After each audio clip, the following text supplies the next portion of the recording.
안녕하세요.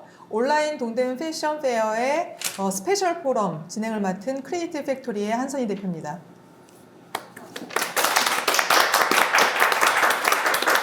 네, 오늘 그 스페셜 포럼이어서 되게 귀한 분들을 모셨어요. 평소에 만나기 힘들 분들 함께 하셨습니다. 먼저 소개를 해드릴게요.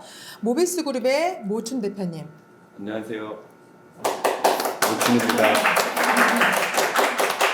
네, 하이라이츠 브랜드의 이준건 대표님. 안녕하세요. 반갑습니다. 네, 오셨고요. 하고 LNF의 홍정우 대표님 오셨습니다. 안녕하세요. 네, 그리고 국민대학교 의상학과의 김승현 교수님 모셨습니다. 네, 도프. 예, 온라인 동대문 패션 페어의 다른 말입니다. 준말이고요. 저희가 이름을 하나 지어봤고요. 도프의 행사의 일환으로 지금 준비된 기획된 스페셜 포럼입니다. 내일부터 시작되죠. 27일부터 29일까지 3일간에 거쳐서 동대문 패션이라고 말할 수 있는 그런 그 30개 브랜드의 가장 트렌디하고 빠른 상품들을, 겨울 상품들을 만나볼 수 있습니다. 이에 앞서서 오늘 전날 저희가 스페셜한 포럼을 준비했습니다. 우리가 가장 많이 들은 말이 뭘까요? 생각을 해보면 이제 해마다 옥스포드 사전에서 올해의 단어를 선정을 하죠. 2013년에는 셀피, 그리고 2018년에는 젊은이의 반란, 2019년 작년에는 기후의 위기였습니다. 기후 위기. 자, 2020년에는 어젠가 아마 그젠가 발표가 난 것 같은데요. 뭐였을까요? 없습니다. 네, 올해 한 단어로 규정하기 어렵다 해서 아예 없는 걸로 발표가 났네요. 올해 가장 많이 들은 말은, 그러면 우리 사이에서 많이 들은 말은 뭡니까? 코로나고요. 또 뭐가 있죠? 언택트, 온택트, 또 좋아하는 재택근무 이런 것도 있었고요.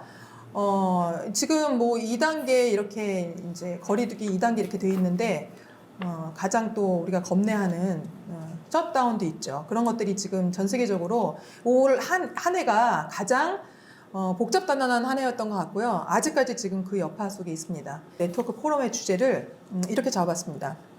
오프라인 시대가 종말이냐, 그러면 언택트만이 우리의 미래인가, 이런 화두를 한번 던져보고요. 그러나 우리가 오늘 모신 분들을 통해서 알 수 있겠는데 지금부터는 옴니 채널의 전략화가 가장 중요하다. 그래서 비즈니스 균형을 잘 잡아야 한다라는 방향을 짚어보고자 합니다. 오늘 섹션은요 4개로 구성을 하고요. 첫 번째 섹션은 메시지 중심의 브랜딩을 통한 비즈니스 전개에 대해서, 그리고 두 번째는 콘텐츠 비즈니스 바라보는 패션은 어떻게 해야 하는가, 세 번째는 온라인 중심 패션 유통의 현재와 미래는 어떻게 될 것인가, 이렇게 3가지 주제, 소주제를 다뤄보고요. 그 다음에 이어서는 토론을 진행하도록 하겠습니다. 자, 그러면 첫 번째 주제, 메시지 중심의 브랜딩을 통한 비즈니스 전개 방식에 대해서 이야기를 해주실 모춘님을 소개하겠습니다. 네. 좀 독특한 이력을 갖고 계십니다.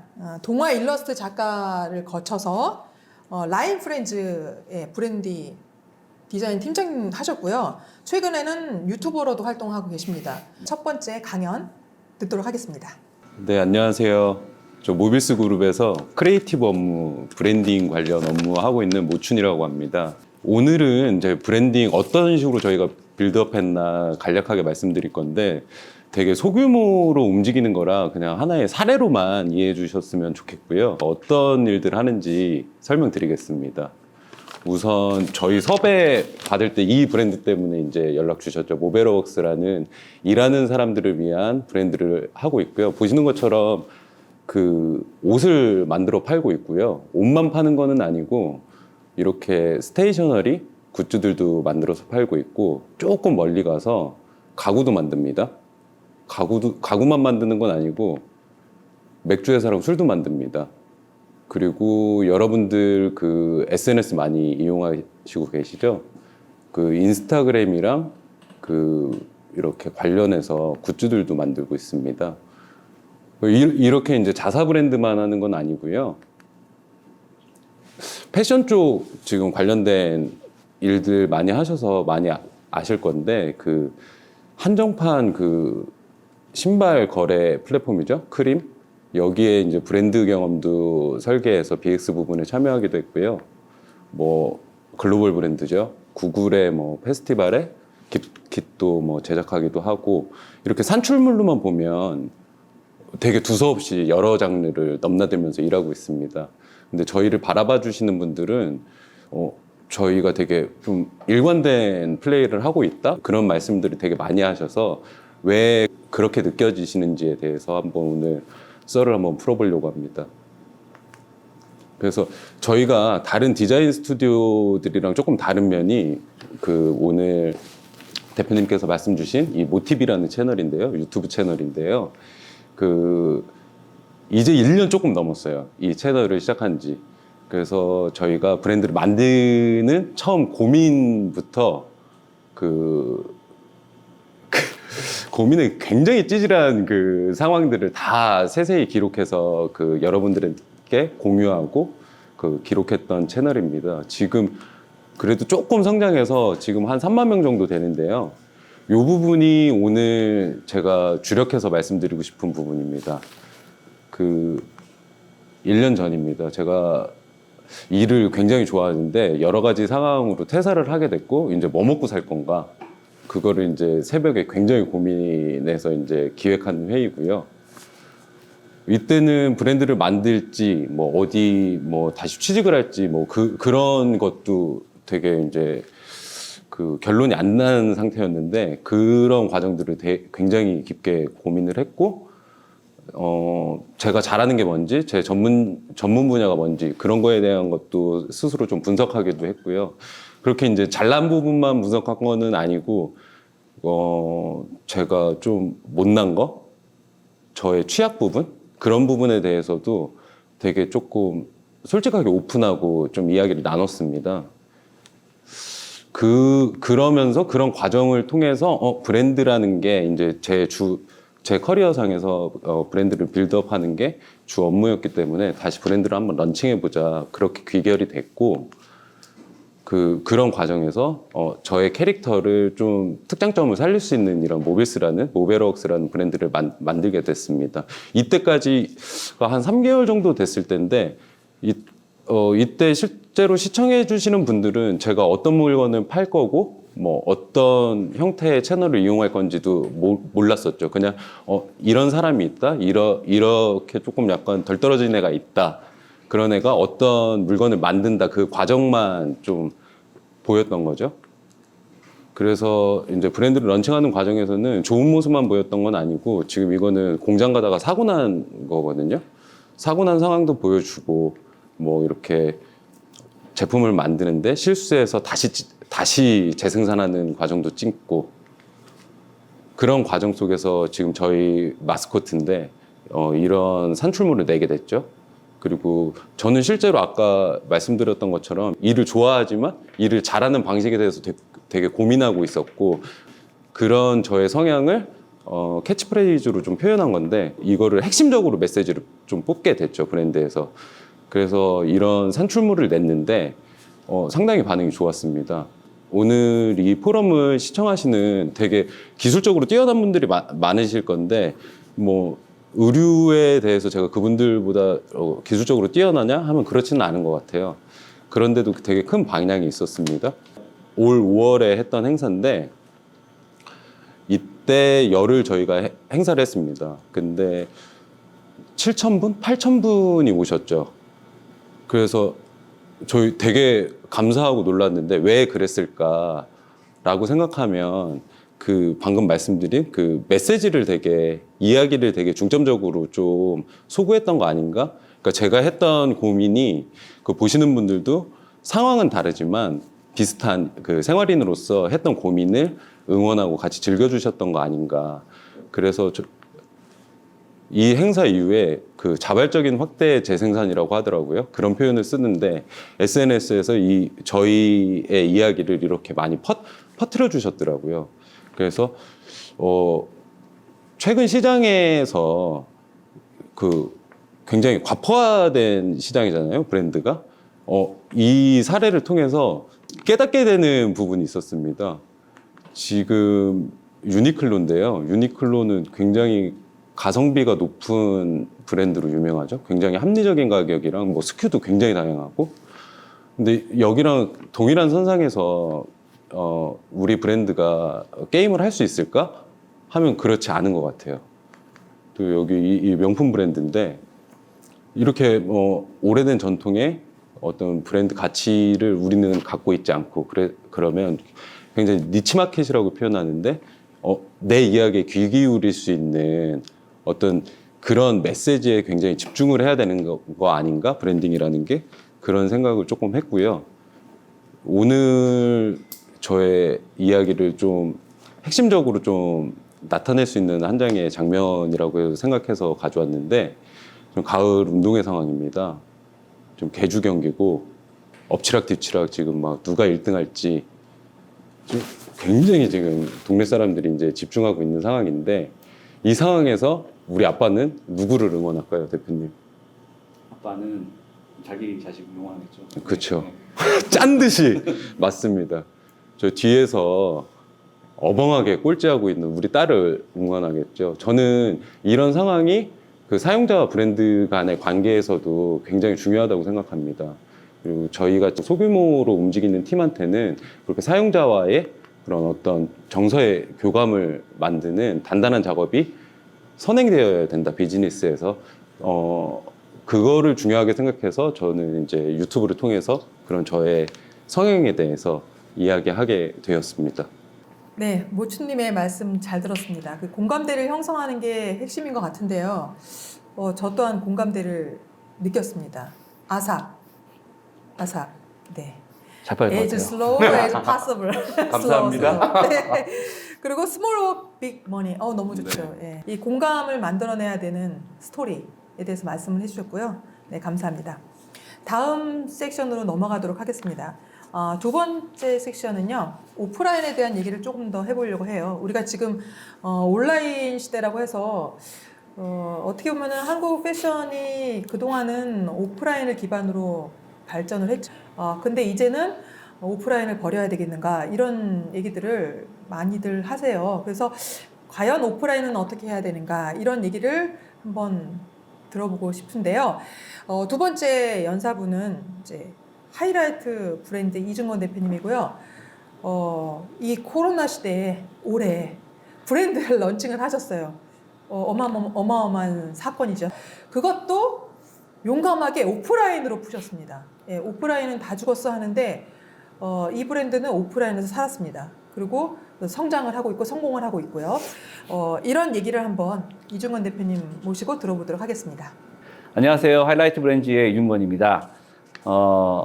방금 소개해 주신 대로 사실 작년에 브랜드를 계약을 하고 한국 시장에 런칭을 하겠다고 결심한 이후에 이제 코로나 문제가 좀 발생을 하면서 사실은 좀 어떻게 해야 되나라는 고민들을 되게 많이 했는데 저 나름대로의 방식으로 좀 풀어나가고 있고요. 방금 오 대표님이 말씀하신 것처럼 사실 제가 지금 준비한 자료가 모 대표님이 지금 하고 있는 방법이에요.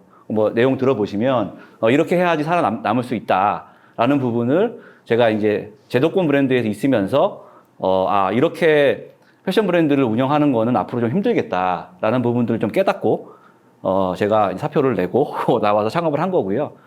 그런 부분들에 관련된 부분들을 제가 1년 동안 겪은 이야기들을 간단하게 한번 풀어보는 시간으로 하겠습니다. 온오프에 어떻게 이제 시너지를 낼 수 있는지를 이제 사업하시는 분들이나 브랜드를 준비하시는 분들한테 좀 간략하게 팁을 좀 드릴 수 있는 시간이 됐으면 좋겠다라고 생각하고 자료를 준비를 했고요. 첫 번째 첫 장 보시면은 다 아시는 것처럼 MZ 제너레이션 이렇게 표현이 되어 있는데 저는 이렇게 패션업에 좀 종사를 하면서 최근 2, 3년 동안 가장 많이 느낀 게 예전에는 그 소비자들이 굉장히 트렌드의 영향을 받거나 시대의 흐름에 되게 영향을 많이 받아서 그때 이제 대응을 잘하면 살아남을 수 있다라는 생각을 가지고 사업을 했었어요. 최근에 이렇게 느끼는 거는 그게 아니구나. 사람이 바뀌었다. 그러니까 주체가 완전히 바뀌었다. 그게 이제 여기 표현되어 있는 것처럼 밀레니엄 세대하고 그다음에 이제 Z 제너레이션 하고 이 세대들이 급격하게 시장의 소비 주체로 떠오르면서 기존의 방식으로 사업을 해서는 망하겠다. 라는 부분들에 굉장히 공감을 많이 했고, 제가 이 하이라이트 브랜드라는 회사를 만든 이유도 브랜드를 좀 재조명해야겠다. 현재 지금 가지고 있는 브랜드를 기존의 방식처럼 하는 게 아니라 조금 잘난 부분들을 잘 재조명을 해서 시장에 이렇게 내놓았을 때 소비자들이 어떻게 공감하는지를 보고 싶었고요. 그런 부분에서 굉장히 많은 변화가 있다. 그 변화를 가장 크게 혁명적으로 일으킨 게 모바일이죠. 80년대 세대들은 태어날 때부터 모바일 환경에 저희보다 훨씬 더 익숙하죠. 그래서 그들이 지금 80년대, 90년대 태어난 사람들이 현재의 소비 구매 환경, 패션, 특히 패션에 관련된 부분들에 있어서는 완전히 다르게 움직인다라는 부분에 대한 공감대를 제가 느꼈고, 그런 부분들을 좀 사업에 적용을 해보고자 좀 정리를 해보았습니다.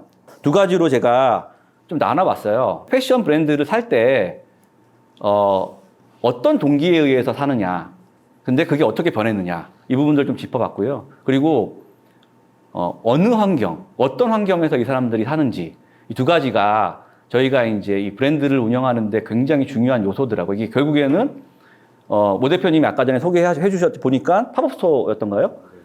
그런 부분들을 아마도 뭐 온라인을 통해서 유통을 시작하셨을 텐데 그것만 가지고는 한계가 전 있었을 거라고 좀 보거든요. 그래서 어떻게 하면 소비자들하고 소통을 할 것인가, 그리고 기존에는 단순하게 오프라인 매장이 제품을 구매하는데 목적성이 있었다라고 하면 지금은 와서 커뮤니케이션 하는 장소. 그래서 뭐 제가 그냥 책을 봤을 때는 4P에서 5C로 변하는 그런 현재 지금 상황이 지금 되고 있고요. 커뮤니케이션이 그만큼 중요하다라고 지금 생각을 하고 있고요.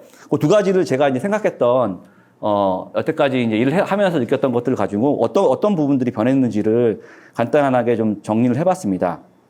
구매 결정 동기, 뭐 사실은 좀 어려운 한자로 돼 있는 말인데 사실은 왜 사야 하는가? 그들에게 이 MZ 소비자들한테 왜 사야 하는가에 대한 사실은 뭐 여기 계신 분들이 매일매일 고민하는 일이거든요. 뭐 왜 사야 되는가?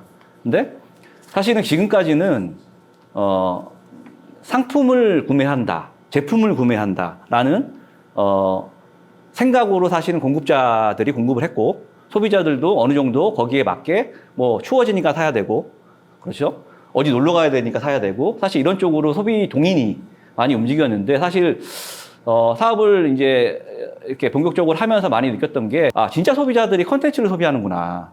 이게 뭐 패션의 어떤 아이템도 결국에는 그 컨텐츠의 하나의 일부다. 그리고 여러 가지 컨텐츠들을 종합해서 사고하고 그걸 통해서 소비자들이 구매를 하는구나라는 생각을 많이 하고 있습니다. 배경화면에 지금 이제 나와 있는 브랜드가 파타고니아라는 미국 브랜드입니다. 뭐 자연 환경 보호를 가장 최우선하는 그 모토로 가지고 있는 브랜드고요. 굉장히 많은 책들도 나와 있고 이 브랜드를 연구하는 사례도 굉장히 많습니다. 이 브랜드는 단순하게 우리 옷을 사라고 얘기하지 않아요. 오히려 우리 옷을 수선해서 입어라. 근데 켜켜이 이런 마케팅 활동들이나 스피릿에 대한 이해도가 소비자들한테 생기면서 MZ 세대들은 급격하게 이런 브랜드들에게 어쨌든 좋은 사인을 보냅니다. 그래서 이 브랜드가 굉장히 이제 브랜드 자산도 굉장히 좋아지고 좋은 브랜드로 발전을 하는데, 브랜딩의 관점으로 보면은 사실은 옷을 파는 브랜드가 옷을 사지 말라고 하겠어요? 그건 아니죠. 궁극적인 목표는 옷을 팔아서 그 이익을 통해서 좋은 일을 하겠다. 뭐 이런 이야기들이 많이 메시지가 남겨져 있는 거고요. 뭐 저도 이제 저희 브랜드를 잠깐 홍보를 좀 하자면, 저희가 올해 런칭을 하고 나서 저희가 코닥이라는 브랜드를 저희가 운영을 하고 있는데, 이 브랜드가 가지고 있는 굉장히 큰 아카이브 중에 하나가 영화입니다, 영화. 그렇죠? 영화여서 저희가 이제 코로나 시대이기도 하고, 그래서 소비자들한테 어떤 가치를 주어야 할까를 고민하다가 이번에 이제 그 무신사 테라스에서 이번에 시상식을 했는데, 한국의 이제 단편 영화제를 후원을 하면서 생각보다 되게 많은 소비자들이 반응을 하고, 정말 저희가 생각하고 있는 좋은 취지에 이 같이 동의를 하면서 브랜드 빌드업을 하는데 굉장히 좋은 뭐 이벤트가 됐었거든요.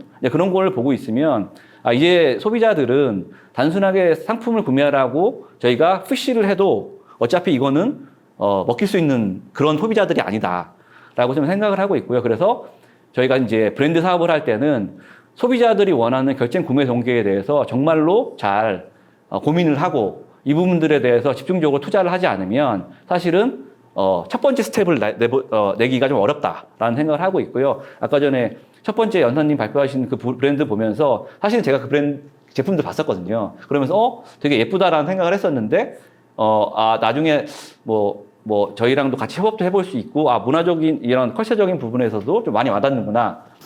두 번째 또 하나가 뭐냐면 자꾸 이제 예를 들어 저희 같은 경우는 이제 브랜드 런칭을 하고 1년, 2년 동안은 코닥이 가지고 있는 그 영화, 사진, 에만 집중하기로 했어요. 모든 제품들과 브랜딩에 대한 요소를. 그래서, 너무 많은 거를 보여주려고 하지 말자. 제가 이제, 이 브랜드 전에서는 좀 더 큰 브랜드에서 이제 직장 생활을 했는데, 사실은 거기 화두는 어떻게 하면 많은 걸 보여줄까? 이거예요. 왜냐하면 매출 늘리기 위해서는 많은 걸 보여줘야 되는데, 사실 너무 어려운 작업이기도 하고, 이제 그 소비자들의 성향이 모든 걸 다 풀어내는 브랜드를 그렇게 크게 좋아하진 않습니다. 그래서 간략하게 그냥 간단하게 좀 짚고 말씀드리는 거는 한 가지에 몰두해서 한 가지를 잘 갖고 놓고 브랜딩을 하면 그 다음 스텝을 준비하는데 굉장히 좋아요. 근데 너무 많은 창업을 하시는 분들이나 브랜드를 하시는 분들이 야, 성공해야 돼. 내가 여기서 이걸 성공해가지고 막 1등이 돼야 돼 라고 생각을 하시지만 사실은 시장은 굉장히 좀 어렵거든요. 대부분 창업하시는 분들이 온라인 비즈니스에 대해서 내가 이렇게 하면 잘 될 거야 라는 생각을 좀 약간 청사진을 그리는데 나중에 이제 대표님 말씀하시겠지만 굉장히 어렵습니다. 저는 사실 1년 동안은 온라인 공부하느냐고 시간을 거의 다 썼어요.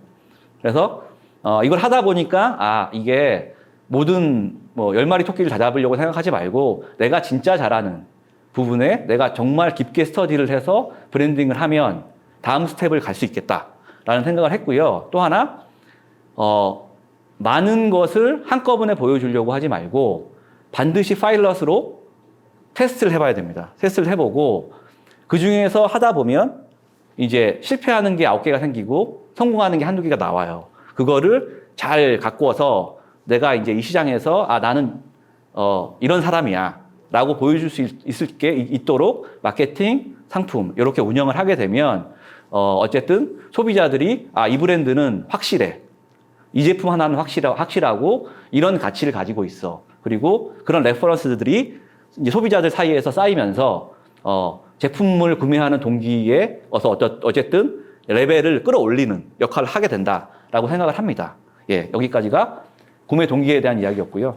두 번째 가장 제가 중요하게 생각하는 포인트인데 아마 저를 연사로 불러주신 이유 중에 하나라고 좀 생각하는데 이제 사실은 어디서 사야 하는가? 그럼 거꾸로 저희가 이제 브랜드를 운영하는 사람들 입장에서는 어디서 어떤 식으로 팔아야 되는가가 사실은 제일 이제 어렵습니다.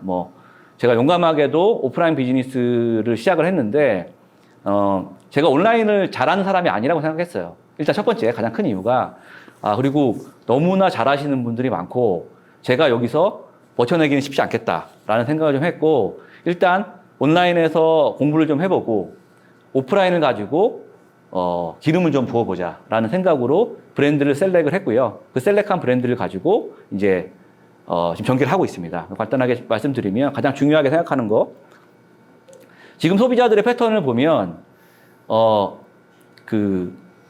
무엇을 사느냐도 굉장히 중요한데 나와 얼마나 밀접하게 관련되어 있는 곳에서 보이는가가 상당히 중요합니다. 그래서 거꾸로 얘기하면 그러면 모바일이잖아요. 모바일인데 그러면 소비자들이 모바일만 가지고 소비를 하느냐? 저는 근데 그렇지 않다라는 생각을 했어요. 왜냐하면 통계 지표를 봐도 미국은 이미 리테일 소멸도가 정지를 했습니다. 그 얘기는 뭐냐면 온라인과 오프라인 리테일의 이 중간 지점이 형성되고 있다는 거라고 저는 보고 있거든요.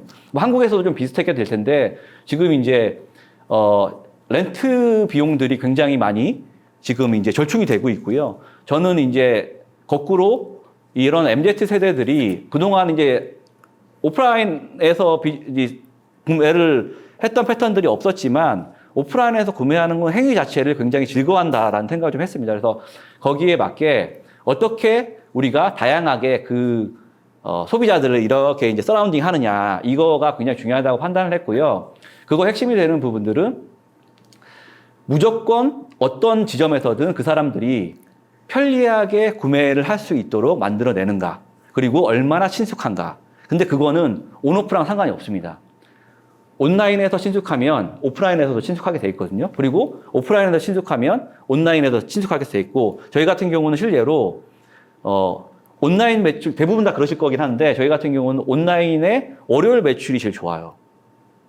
그 얘기를 거꾸로 이제 가늠을 해보면, 토요일, 일요일 날 오프라인 매장을 사람들이 많이 가잖아요. 그러면 월요일 날 한가할 때 구매를 많이 해요. 이제 그런 시너지 효과들이 발생을 하거든요. 그래서 오프라인이 무조건 소멸되느냐, 그건 아니고 어떻게 만들어 놓느냐가 굉장히 중요한데, 그런 부분에 있어서 이제 이 MZ 소비자들의 심리를 잘 이해를 하면 이 사람들도 충분히 이런 표현을 씁니다. 제가 이제 저희 직원들한테 정말 제품이 사고 싶다라고 하면 천리길을 마다하지 않고 달려오는 게 소비자다. 그거는 온라인과 오프라인과 상관없는 거기 때문에 반드시 매장에 왔을 때 편리하고 친숙함을 느낄 수 있도록 리테일 환경을 만들어 놔야 된다. 그런 게 전략적으로 구성이 돼야 된다라고 얘기를 하고 있고요. 그렇게 지금 하고 있습니다. 그래서 첫 번째가 그거였고, 두 번째는 온오프를 적당하게 믹스를 해놨을 때 이 소비자들이 굉장히 친숙함을 좀 많이 느끼는데, 오프라인은 또 오프라인에서 주는 또 매력이 있고, 온라인은 또 온라인에서 주는 편리함이 있는데, 그런 부분들을 적절하게 잘 믹스를 해서 리테일 환경을 구성하는 게 굉장히 중요하고, 일단 한번 리테일에서 재미를 느낀 고객들은 굉장히 로열티를 보입니다. 그래서 온라인 같은 경우는 되게 많잖아요, 브랜드들이. 그래서 이렇게 막 보고 있다가도 새로운 브랜드가 들어오면 이게 넘어가고, 새로운 브랜드가 넘어가고 하잖아요. 근데 이제 오프라인 같은 경우는 적당한 환경만 잘 만들어 놓으면 소비자들이 그 안에서 쇼핑을 하는 환경이기 때문에 제품을 좀 이렇게 다양하게 판매하기도 좋고, 그리고 그 소비자들을 어쨌든 로열티를 좀 확보를 해서 지속적인 단골 고객을 만들기도 좋기 때문에, 실제로는 이 오프라인과 온라인의 이런 특성들을 잘 구현하는 게 리테일 환경에서 굉장히 중요하다라는 말씀을 좀 드리고 싶어요. 그래서 마지막에 간단하게 결론을 말씀드렸는데, 오프라인 사업이 그동안에 투자를 많이 해야 되고, 그 다음에 노력을 많이 들여야 된다는 사업으로 되게 많이 사람들이 생각을 하는데, 제가 지금 실현하려고 하는 이런 모델은 너무 힘을 들이면서 브랜드 사업을 하지 말자. 왜냐하면 힘을 너무 많이 들이고 노력을 너무 많이 오면 나중에 회수하기도 힘들고 실패했을 때 너무 데미지가 크잖아요. 그래서 고민하는 거는 정말 이 브랜드가 가지고 있는 장점들을 잘 조명해서 저희가 방금 말씀드린 것처럼 컨텐츠를 양산하는, 좋은 양산하고 보여주는 온라인, 지금 이제 이 매체가 엄청나게 다양하게 확대가 됐기 때문에 이 온라인 매체를 잘 이용해서 컨텐츠를 만들고 오프라인에서는 사업이 잘 될 수 있는 구조를 만들자라고 생각하면서 지금 운영을 하고 있고요. 그런 부분들을 잘 믹스를 하게 되면 여러분들도 좋은 브랜드와 좋은 패션 사업을 영위하실 수 있을 거라고 생각을 합니다. 감사합니다. 네, 이 어려운 시국에 오프라인 브랜드의 새로운 전형을 어떻게 만들어 나가고 있는지에 대해서 이중건 대표님의 말씀을 잘 들어봤습니다. 네트워크 포럼이에요. 사실은 저희 포럼의 그 정식 명칭이 모춘 대표님과 이중건 대표님의 네트워킹이 이루어지는 현장이었습니다. 네. 이 말은 뭐냐면 온라인이다 오프라인이다가 정답이 아니라는 거죠.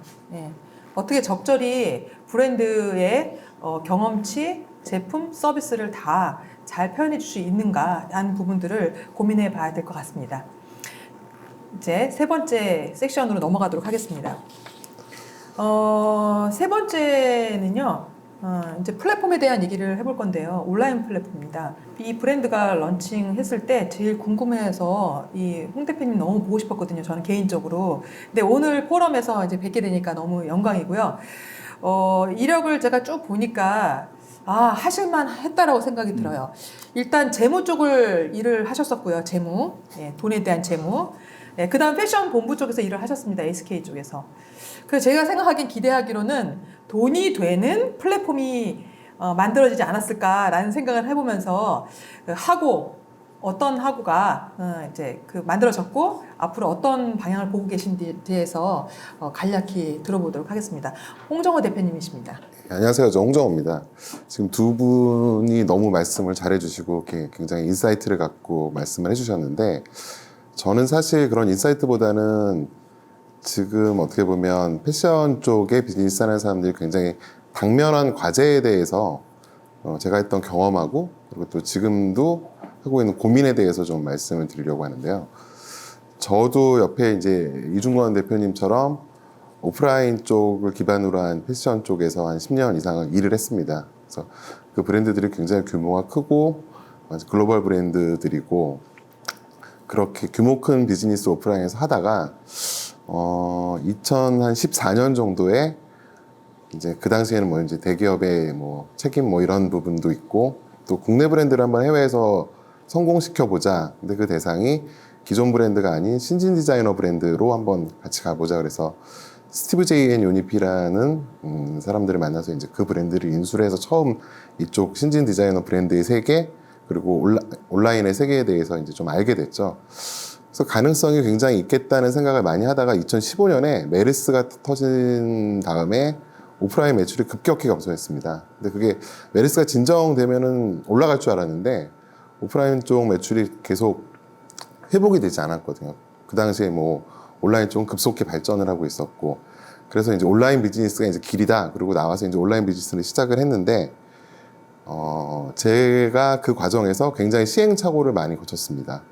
이쪽 온라인 비즈니스 쪽에 와서 좋은 브랜드들을 만나고 그 브랜드들을 굉장히 잘 큐레이션해서 고객에게 잘 보여주면 굉장히 성공적인 사업 모델을 만들 수 있을 거라고 생각을 했는데 굉장히 큰 착각이었죠. 그 당시 만났던 브랜드들이 지금도 온라인 이쪽 업계에서는 굉장히 알려진 브랜드들인데 저희가 되게 쉽게 생각을 한 게 이런 브랜드들이면 뭐 한 200억 정도의 매출을 가지고 있을 거다.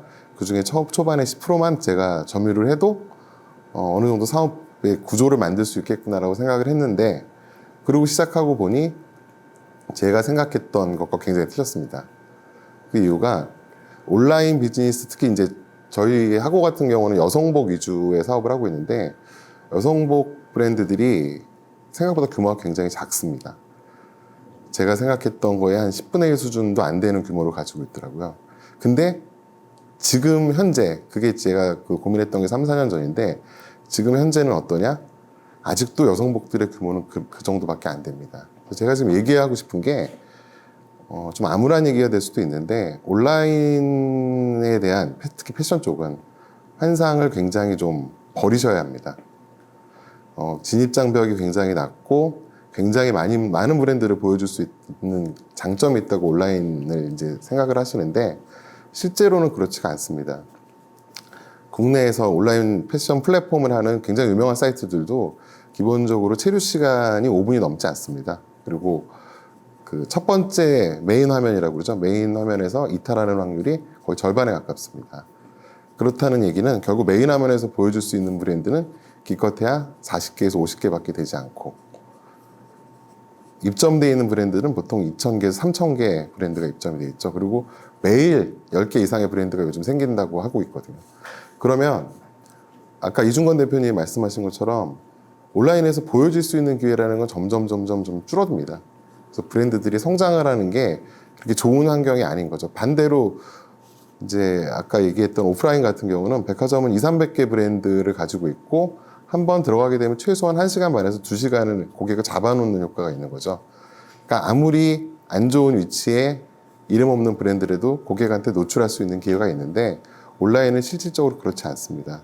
특히 최근 들어서 이제 많이 생기는 경향들이 PB 브랜드다 아니면 익스클루시브 브랜드다 이런 브랜드들이 생겨나기 시작하기 때문에 기존 유통 플랫폼들에서 새로운 브랜드를 보여주거나 아니면 기존에 어느 정도 잘 성장하고 있던 브랜드를 더 키워주거나 이런 게 거의 불가능한 구조입니다.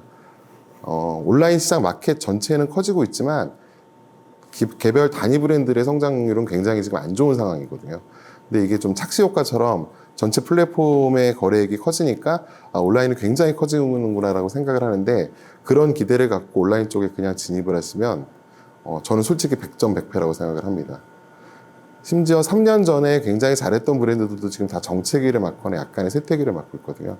그래서 온라인 마켓에 대해서는 좀 그런 부분을 고민을 해보셔야 되는 거고, 그리고 이제 패션 비즈니스는 어느 정도 아시는 분들은 당연히 생각을 하시는 거겠지만 그 자금의 회수 기간이 굉장히 깁니다. 그래서 성장률이 높더라도 자금이 부족한 경우가 굉장히 많이 생깁니다. 그래서 저희가 이제 최근에 이제 브랜드들 만나보고 아니면 아까 뭐 재무 얘기 잠깐 하셨지만 재무 컨설팅을 잠깐 해드리면 하나같이 하시는 얘기가 재무제표상의 이익은 나서 세금은 내는데 대출금이 늘어나고 있어요라는 얘기를 해요.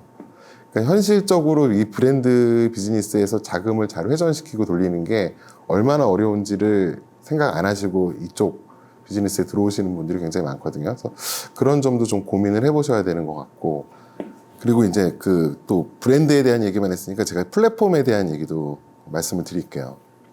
그 온라인 플랫폼들은 제가 좀 전에 얘기한 것처럼 거래액이 늘어나고 굉장히 성장을 한다고 얘기를 했는데 수익 구조는 점점 안 좋아지는 상황입니다. 이유가 일반적으로 고객 한 명이 오프라인 백화점을 2개, 3개, 4개 가지 않거든요. 보통 1개 내지 2개 백화점을 가지고 가격 비교를 하지 않습니다. 그 백화점이 물론 뭐 세일이나 프로모션을 하는 거에 대한 내용은 인지하고 가긴 하지만 온라인처럼 네이버가 백화점에 있는 브랜드의 오프라인 가격을 비교해 주진 않거든요.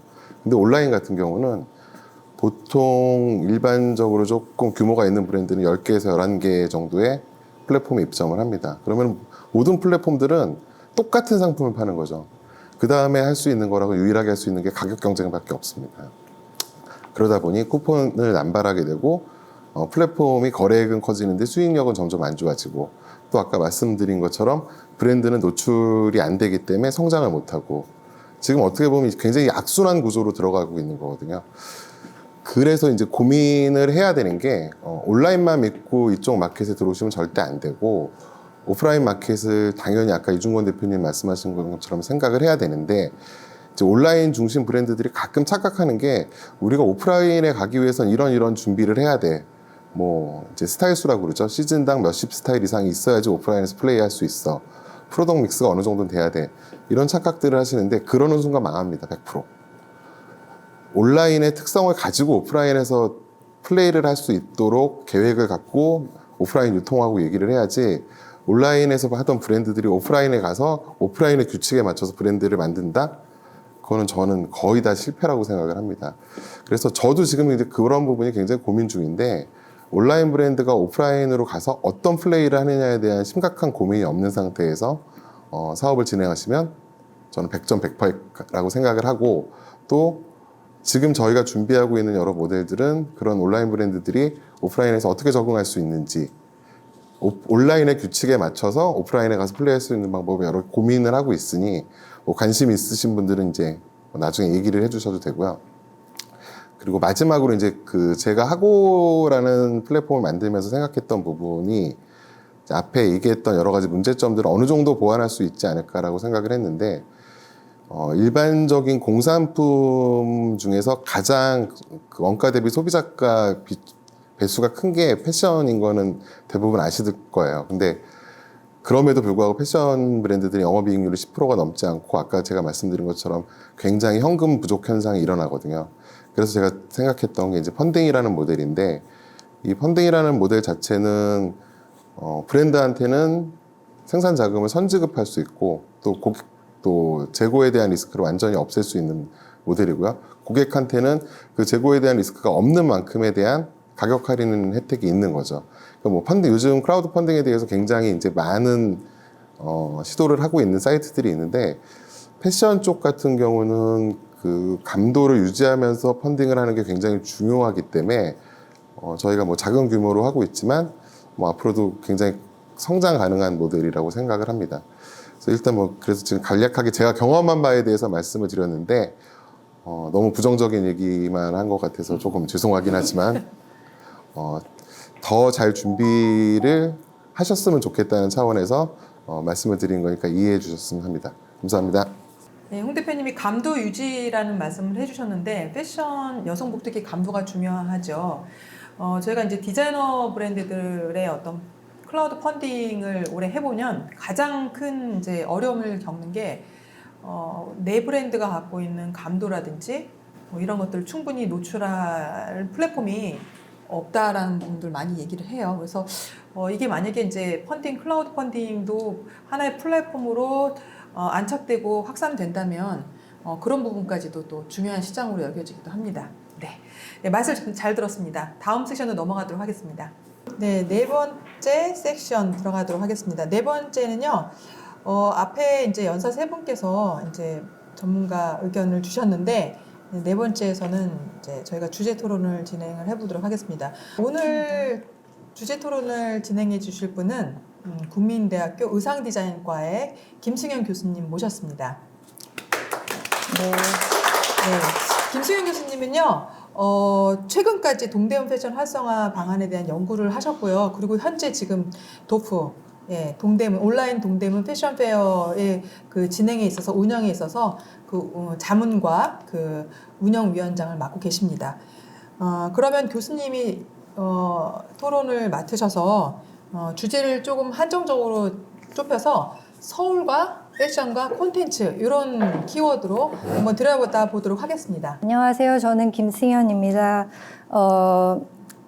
본 포럼은 서울시 디자인재단 주관으로 DDP를 중심으로 동대문에 거점을 두고 서울 전역에 거쳐서 패션 브랜드를 운영하고 계시는 도메스틱 브랜드 활성화를 위해서 열리는 포럼인데요. 앞에서 연설해 주신 것들이 굉장히 많은 도움이 될 것 같습니다.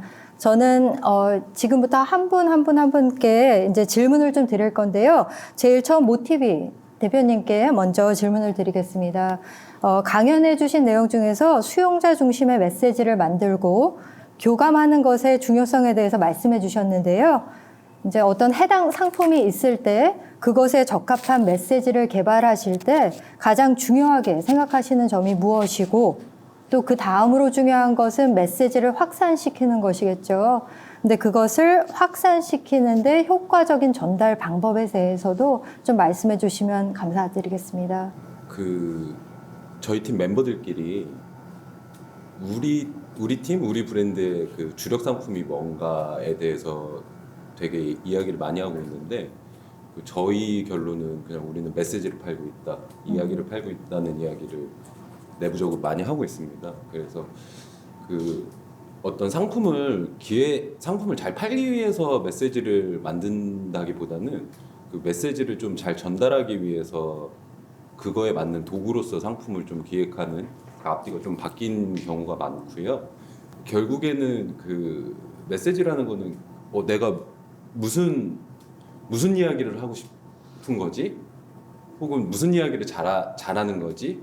그 부분에 이제 굉장히 이제 포커스를 많이 집중하고 있습니다. 그래서 저희가 이제 의류를 판매하고 있는데 뭐 후드나 맨투맨 같은 경우도 저희는 그 포스터로 이해하고 있어요. 우리 메시지를 잘 발산할 수 있는 어떤 도구로서의 역할을 수행하고 있다고 판단하고 있고요. 메시지를 확산하는 방법은 오히려 확산하지 않으려고 노력한다. 그러니까 그 메시지에 정말로 공감할 수 있는 사람을 그러니까 매스하게 푼다기보다는 정말 그 우리 이야기에 너도 그 생각해? 라고 같이 고민할 수 있는 그런 사람들을 좀 찾는 데 굉장히 집중하고 있습니다. 네. 네. 예. 아니 제가 뭐 유튜브를 보다 보니까 저도 그거에 막 홀리게 돼서 계속 보게 되더라고요. 그래서 그걸 보면서 와 나도 저렇게 정말 쿨하게 비즈니스를 할 수 있으면 너무 좋겠다라는 생각을 했는데요. 대표님도 쿨함에 대해서 많이 말씀을 하시는 것 같아요. 그래서 쿨함에 대해서 좀 정의를 한번 해주시고요. 쿨하게 브랜드를 운영하는 것에 대해서도 한번 말씀을 해주시면 좀 재미있을 것 같습니다. 굉장히 부끄럽습니다. 굉장히 부끄럽고요. 제가 좋아하는 밴드 중에 검정치마라는 네. 팀이 있고 그 조유일 그분께서 쿨에 대해서 굉장히 공감된 이야기가 있는데 쿨 게임에서는 쿨에 대해서 정의 내리는 순간 진다. 아, 그래요. 아, 그 질문이 잘못됐네. 그래서 근데 그 이중권 대표님께서 발표하시면서 네. 굉장히 공감했던 게 그 MZ 세대에 대해서 정의 내리신 거에 대해서 굉장히 공감했는데 어떤 트렌드에 휩쓸리지 않고 자기 보이스를 조금 낸다. 근데 이제 저도 반대로 브랜드를 운영할 때 그런 관점에서 조금 노력하는 것 같아요. 좀 요거를 요렇게 비틀면 사주겠지. 순간 어떤 제가 이해하는 그 사용자 소비자는 굉장히 똑똑하거든요. 그렇게 좀 트릭을 쓰는 순간 이게 소구되기가 되게 어려운 것 같아요. 이게 진짜로 우리 브랜드가 할 수 있는 이야기인가, 눈치 보지 않고 잘할 수 있는 이야기인가를 그 명확하게 이렇게 전달했을 때 좀 쿨한 게 나오지 않을까 조심스럽게 의견 내봅니다. 예, 네. 정말 말씀하시고 하시는 게 쿨하신 것 같고요. 저희 그게 쿨하지 않은 거라고 하니까 정의는 안 내리는 걸로. 네네. 네, 알겠습니다. 예, 그럼 두 번째로 하이라이트 브랜드의 이중권 대표님께 질문을 네. 드리겠는데요. 회사 이름이 어렵죠? 네. 그래서 이제 콘텐츠 비즈니스 속의 패션은 결국 패션 하나만이 아닌 종합적이고 다양한 것들과의 결합을 강조하시는 걸로 알고 있습니다. 근데 반면 스토리에 있어서는 한 가지만 집중하라 이렇게 말씀을 하셨거든요.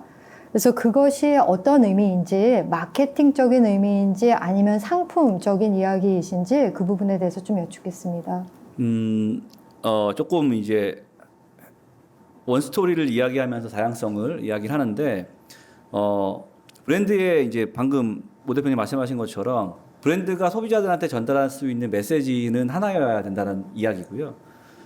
소비자들이 가지고 있는 그 다양성이라는 단어는 결국에는 소비자들이 재미있고 지루하지 않고 지치지 않아야 되는데 지금과 같이 이 모바일이 발달된 세대에는 너무나 많은 정보를 가지고 있거든요. 그래서 웬만큼 재미있거나 다양하지 않으면 소비자들이 사실 이렇게 눈길을 잘 주지 않습니다. 그래서 그런 재미있는 요소, 다양한 요소들을 본인들이 가지고 있는 한 가지 스토리 안에 잘 녹아낼 수 있는 브랜드들이 성공한다라는 말씀을 드린 거고, 그렇게 접근을 하려면 굉장히 단순한 이야기지만 고도의 전략이 사실 좀 필요한 부분이거든요. 그래서 브랜드가 가지고 있는 철학이나 이야기를 너무나 뭐 여기는 저렇게 여기는 저렇게 하려고 하면 사실은 둘 다 좀 힘들지만 그 안에 녹여져 있는 메시지는 명료하고 단순하게 만들기 위해서는 그 안에 들어가 있는 잘 짜여진 다양성들을 잘 녹여냈을 때 좋은 브랜드가 될 수 있다라는 말씀을 좀 드린 부분이에요. 예. 예. 사실은 좀 헛갈릴 수 있는 부분인데. 예. 헷갈리나요 아직도? 예. 예, 많이 도움이 될 것 같고요.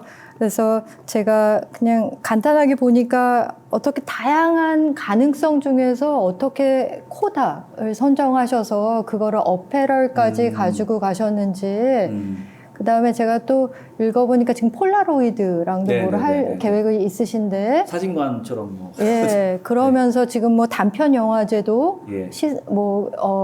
영화제를 여신 거죠. 그다음에 또 네네네. 시상을 하시고 이런 건데 네네. 그 부분에 대해서 어떻게 그런 컨텐츠를 잡으신 거에 대해서 한번 좀 얘기를 해주세요. 방금 말씀드린 맥락에 좀 연장선상에 있다고 보시면 될 것 같습니다. 그래서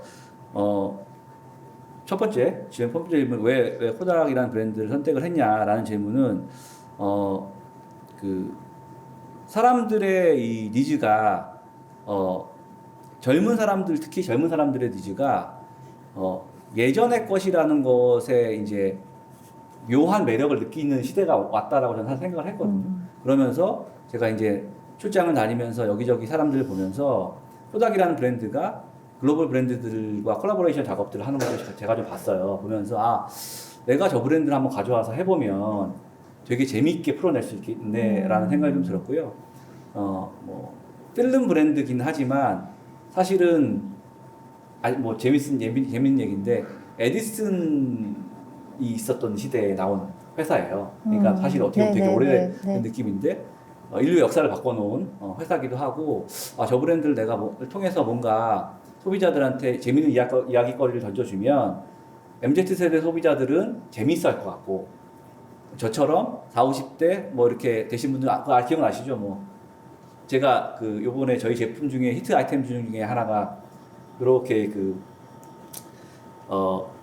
필름 패키지 안에 붙어 있는 요 네임택 있어요. 그거를 제품에 녹여낸 제품이 되게 잘 팔리거든요. 네. 그래서 저희도 어렸을 때 그렇게 많이 했잖아요. 뭐 사진 찍은 다음에 봉투에다가 발을정자로 해서 3장, 이 사진 3장, 뭐 4장 이렇게 많이 했었잖아요. 그래서 좀 그런 경험 하신 분들한테는 재밌겠다. 그리고 향수를 불러일으키겠다 생각을 해서 선택을 했습니다. 선택을 했고 그 부분들을 방금 말씀하신 것처럼 코닥이라는 브랜드 안에는 굉장히 다양한 요소들이 있어요. 예술, 그다음 영화, 그다음에 뭐 스포츠를 할 때 다 코닥 필름을 찍잖아요. 그래서 그런 이야기들을 제가 아까 말씀드린 것처럼 굉장히 다양하잖아요. 네. 근데 코닥이라는 한 가지 스토리에 녹이는 작업을 하는 거죠. 그거를 패션으로 도출시키고 그 작업을 통해 가지고 브랜드의 메시지를 정확하게 소비자한테 전달하면 승산이 있을 것이다 라고 판단을 한 거여서 첫 번째 질문하고도 사실은 좀 일맥상통한 대답인 것 같습니다. 예. 네. 네. 그러게요. 제가 지금 입으신 가디건이 그 코닥 필름 고기의 패키지 색깔 맞는 거죠? 예. 요 카디건 예. 갑자기 제품 생각나는데 옐로우 이거는 컬러. 이제 예전에 그 컨셉 필름 중에 이제 브라운이라는 네, 약간의 네. 그런 컨셉을 가지고 모티브를 따와서 필름 제품의 느낌을 녹여낸 거예요. 네. 되게 클래식하게 이제 아이언을 사용을 한 거고요. 네. 네. 예, 저도 그 가디건 색깔 보고 막 옛날에 약간 향수 같은 게 좀 예, 떠오르고 예, 이래서 되게 재미있게. 향수가 떠오르면 예. 나이가 좀 이제 그쵸.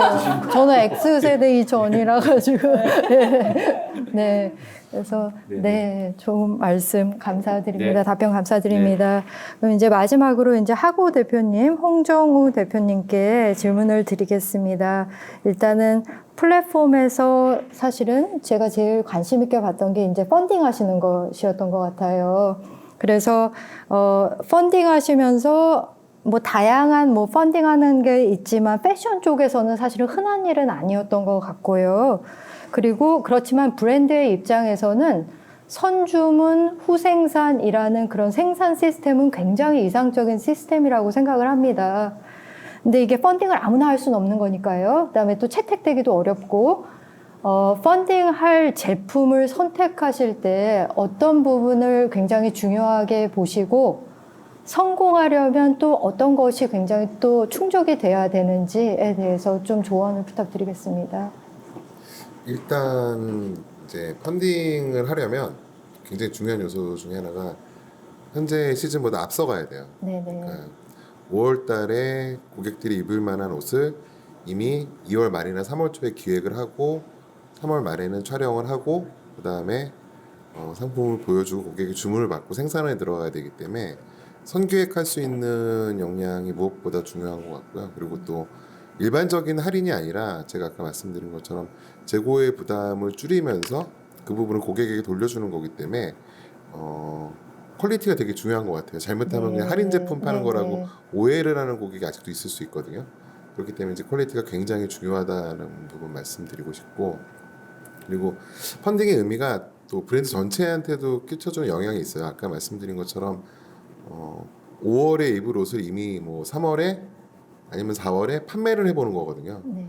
판매를 해보고 고객 반응을 파악을 해서 실제로 지금 이제 온라인 베이스의 브랜드들은 대부분 선계획을 하지 않기 때문에 판매하기 2주 전, 3주 전 이럴 때 생산을 하거든요.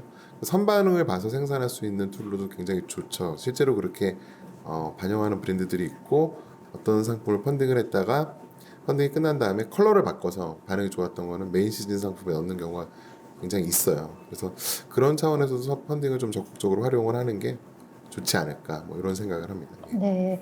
그럼 앞으로 약간 패션 쪽에서도 좀 펀딩 그런 시스템이 좀 활성화가 될 거라고 좀 생각을 하시나요? 활성화가 될 수밖에 없다고 생각하는 게 뭐 아까 앞 세션에서 말씀드렸던 온라인 오프라인의 차이 중에 또 가장 큰 게 오프라인 브랜드들은 그 일반적으로 여성복 같은 경우 배수라고 그러죠. 원가 대비 소비자가를 4배에서 5배 정도를 보거든요. 근데 이제 그 시대는 저는 굉장히 네네. 끝났다고 봐요. 네, 네. 근데 그거를 줄이기 위해서는 재고의 부담을 없애야 되기 때문에 이 펀딩으로 하는 이제 시스템을 마다할 브랜드는 없다고 생각을 하는 거죠. 예. 예. 예. 뭐 저는 브랜드를 하는 사람은 아니지만 제가 브랜드를 한다면 그럼 이런 시스템을 사실은 굉장히 해보고 싶을 것 같아서 해주신 말씀이 굉장히 많은 도움이 될 것 같습니다. 그럼 이제 마지막으로 세 분 모두에게 그냥 간단하게 부탁드리고 싶은 거는 저희가 이번 행사에서 조금 지원하고자 하는 브랜드는 저희가 소위 말하는 도메스틱 브랜드입니다. 그래서 동대문을 거점으로 해서 서울 전역에 확산되어 있는 그런 어떻게 보면 좀 큰 브랜드도 있지만 소규모의 굉장히 작은 브랜드들이 많고요. 이 브랜드의 대부분이 약간의 감도와 패션 쪽의 창의성을 기반으로 해서 디자인력은 훌륭한 브랜드들이 많이 있습니다. 세 분은 브랜드, 뭐 다른 것도 다 잘하시지만 기획이나 마케팅, 유통에 대해서 굉장히 좀 많은 성공을 좀 이루신 분들이라고 저는 생각을 하거든요. 그런 입장에서 브랜드, 도메스틱 브랜드의 약간의 조언 같은 것들을 한마디씩 해주실 수 있으면 좀 많은 도움이 될 것 같습니다. 그런 브랜드가 저희 브랜드거든요. 서울 베이스로 영세하게 말씀하신 그런 뭐 감도, 네, 디자인 네. 감도나 크리에이티브도 결국에는 그 브랜드가 갖고 있는 메시지, 이야기, 자산이라고 네, 네. 봅니다. 그 자기 브랜드가 갖고 있는 그 캐릭터가 뭔지 네. 일단 분명히 그 내부 인원이 아는 게 우선돼야 되는 게 아닌가? 그 다음부터 어떤 말씀하시는 그런 마케팅 권법들이 같이 있으려면 네, 네. 그런 부분을 조금 많이 생각하셔야 될 것 같습니다. 예, 맞아요. 매우 중요한 부분인 것 네네. 같습니다. 예. 뭐 제가 감히 뭐 그런 조언을 해드릴 수 있는 자리가 아닌 것 같은데 그냥 제 생각을 말씀드리면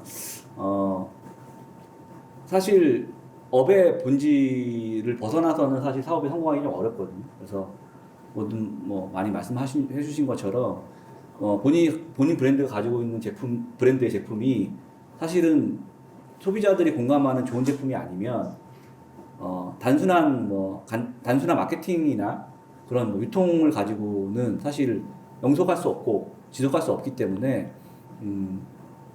브랜드 제품을 되게 심혈 있게 만들어내는 작업이 가장 중요하다. 거기에 이제 많은 투자와 에너지를 끌어들이면 그 다음의 문제들은 좀 자연스럽게 풀리지 않을까라는 생각을 좀 해봅니다. 네, 네. 감사합니다. 저는 그렇게 생각하는 게 브랜드가 나아가야 될 바가 뭔지에 대해서 명확하게 하고선 플레이를 하셔야 될 것 같아요. 이 브랜드가 어떻게 성장하고 어떤 모습이 됐을까를 생각하고 시작을 하셔야지 그게 명확하지 않으면 사실 이 패션이 굉장히 세분화되어 있어서 가야 되는 방향이 여러 갈래로 나눠져 있거든요. 그래서 굉장히 자기의 방향에 대해서 명확하게 생각을 하시고 두 번째는 두려워하지 말고 소비자 반응을 보셔야 돼요. 소비자가 얘기해 줄 수 있는 게 굉장히 많거든요. 근데 이게 시작하는 게 두렵다고 생각하면 결국 아무 얘기도 못 들어요. 그러니까 빨리 시작하셔서 소비자의 냉철한 판단을 받고 브랜드의 방향성을 만들어가는 게 굉장히 중요한 것 같습니다. 예, 세 분이 얘기해 주신 것처럼 굉장히 현실적인 조언도 많이 말씀을 해주셔서 저는 굉장히 많은 도움이 되실 것 같다고 생각이 들고요. 그래서 세 분 강연에서 이제 좀 보고 느낀 것은 이제 고객들과 소통하고 그다음에 뭐 문화적, 정서적으로 교감할 수 있는 컨텐츠를 개발하는 것이 지금 브랜드에 얼마나 가치가 있는 일인가에 대해서 조금 다시 한번 배울 수 있는 되게 좋은 기회가 됐던 것 같습니다. 그러면 본 주제 토론은 여기서 마치도록 하겠습니다. 네, 감사합니다. 네, 짧으면 짧고 길면 긴 시간이었지만 너무 뜻깊었습니다. 지금 전체적으로 다 정리를 해주셨고요. 더 덧붙일 말씀은 별로 없지만 광고 하나 하겠습니다. DOTFF, 동대문 DDP, 온타임 패션 페스티벌입니다. 내일부터 3일간 네이버 라이브 TV를 통해서 한국의 가장 트렌디한, 가장 빠른 트렌디한 스타일들을 소비자들과 만나게 됩니다. 어떻게 보면 한국 패션의 심장부라고 얘기할 수 있죠. 동대문 기반 근간을 두고 있는 비즈니스의 다양한 형태들이 이번 기회에 도약할 수 있는 시간이 되기를 바라면서 본 포럼을 마치도록 하겠습니다. 그냥 끝내면 좀 심심하니까요. DOTFF입니다. DOTFF 화이팅 한번 하고 끝낼까요? 예. 제가 먼저 얘기를 하겠습니다. 예. 제가 먼저 D 할까요? 예. D 오. 화이팅!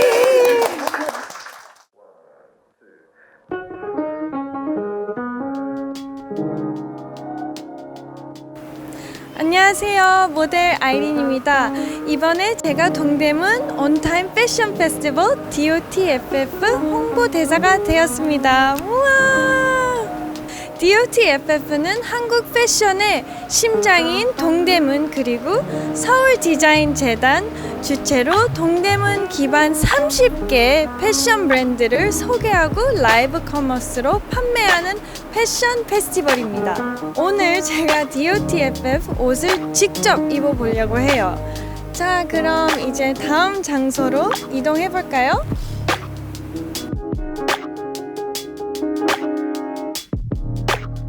DOTFF와 함께 쇼핑하러 왔어요. Let's go! 저는 가을에는 정말 니트를 진짜 좋아해가지고 이런 것도 너무 예쁠 것 같아요. 뭐 입어보지? 입어보고 싶은 게 너무 많은데 일단 하나를 픽해보겠습니다. 앞뒤가 언밸런스여서 되게 뭔가 더 세련되고 스타일리시해 보이는 느낌이 들어요. 이제 한국에서도 좋은 브랜드들이 너무 많아서 해외에서 쇼핑 안 해도 될 것 같아요. 이번 DOTFF에 30개 브랜드나 참여한대요. 컬러나 스타일도 명품 브랜드와 비교해도 손색이 없어요. 한국 브랜드들이 정말 글로벌 수준인 것 같아요. 진짜 자랑스러워요. 네이버 쇼핑 라이브에서 실시간으로 함께 쇼핑해요.